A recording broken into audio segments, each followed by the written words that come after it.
বছরের 9 বছরের ভালোবাসার ভিতরে যদি এই কথা বলো তুমি, এগুলো হলো মিথ্যা কথা। স্ত্রীর পা জড়িয়ে ধরে স্বামীর চোখে পানি, কণ্ঠে একটাই আকুতি, আমাকে ক্ষমা করে দাও, আমাদের সংসারটা ভাঙতে দিও না। রাগ অভিমানের দেয়ালে যখন সম্পর্ক শেষ হতে বসেছে, ঠিক তখনই দেখা গেল এক অদ্ভুত দৃশ্য।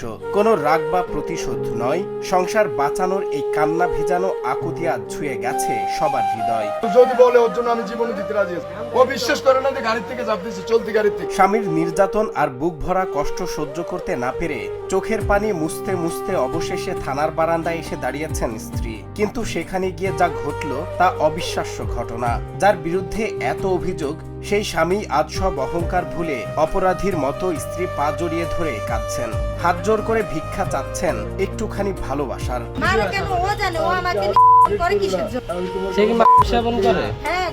আবেগঘন এই ঘটনাটি ঘটেছে চাঁদপুরের হাজীগঞ্জে। নানা কারণে এই দম্পতির সুন্দর সম্পর্কে হুট করে তৈরি হয়েছিল বড় দূরত্ব।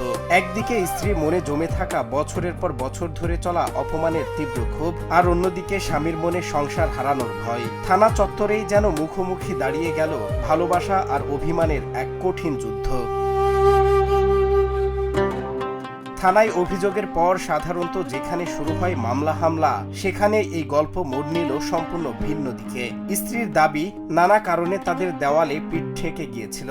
তবে স্ত্রীর এমন কঠিন পদক্ষেপের পরও স্বামীর মনে কোনো রাগ ছিল না, বরং নিজের ভুল স্বীকার করে স্ত্রীর হাত ধরে আবার সেই পুরনো সুদিনের দিনগুলোতে ফিরে যাওয়ার জন্য ছটফট করছিলেন তিনি। আইনের চেয়েও এখানে বড় হয়ে উঠেছে মনের আবেগ।